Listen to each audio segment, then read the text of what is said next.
Hey guys, I'm Animesh, you're watching Everything Techie, and in this video, let's talk about exposure triangle. Whether you are getting into photography or you are just willing to learn something new, this might help. So, with that, let's get right into the video.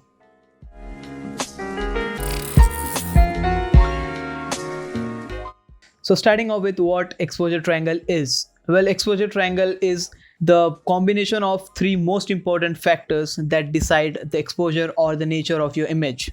So, what are those three things? Well, the first one is shutter speed, second one being aperture, and the third one being ISO.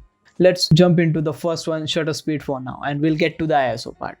So, shutter speed is basically the amount of light or the time for which the sensor is exposed to light. So, let me give you an example. Let's say you have a fountain pen and a paper. The fountain pen is the source of light or the image or whatever the sensor is seeing, and the ink is the light. Now, what happens when you just tap on the paper? It's just a simple dot, right?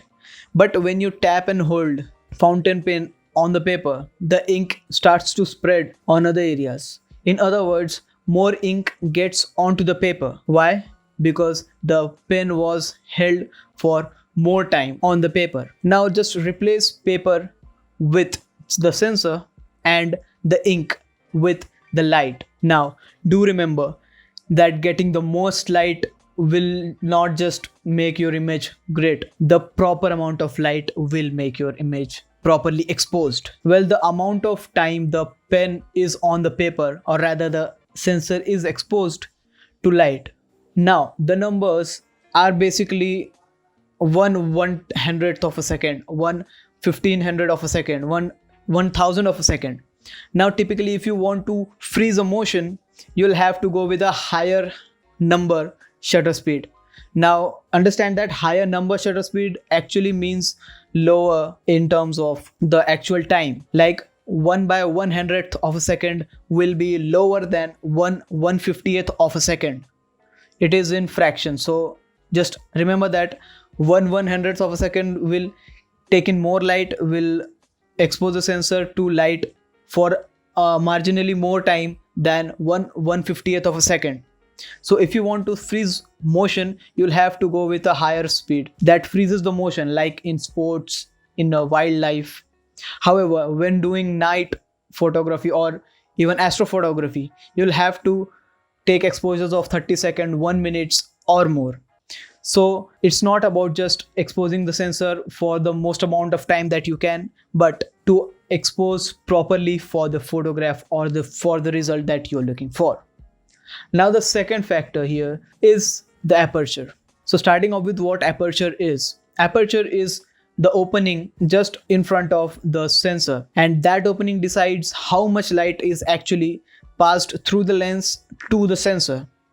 Now, having the widest aperture means that you'll get the maximum light while the area in focus will be really shallow. If you are taking a group picture, not everyone will be in focus when you are at f1.8, but a lot of light will come in and you can go higher on the shutter speed. Now, is it ideal to shoot everything at the maximum aperture? By maximum, I mean the least numerical count. That is f by 1.8, f by 1.4, f by 3.5. So that is the focal range upon the aperture. So that is the amount of light that your sensor gets. So is it ideal to shoot at the maximum aperture or the widest aperture? It is okay if you are doing portrait shoots, it is really good. If you are doing star trails, it is really good. If you are not doing anything other than those things, I don't see myself using the widest aperture for the most part. Now again, it will vary depending upon the image that you want and the purpose of what you are shooting. The problem with a wide aperture is that even if you miss focus by just a tiny bit, that will be visible in your image.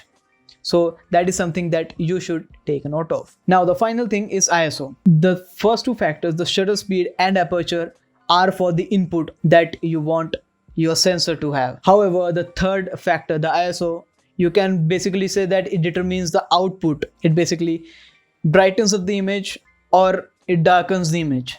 Now if you go too high on ISO, there you might get some noise, like on 10,000 ISO, 8,000, 5,000, you will get noise and the image will appear to be grainy. But it is mostly recommended to shoot at minimum ISOs that you can, as minimum as you can, so that there will be no grains and there will be not much issues with the image. To conclude the video, there are 3 things that you need to know to nail the exposure that you want. The first thing being the shutter speed, second thing being the aperture, and the third being the ISO.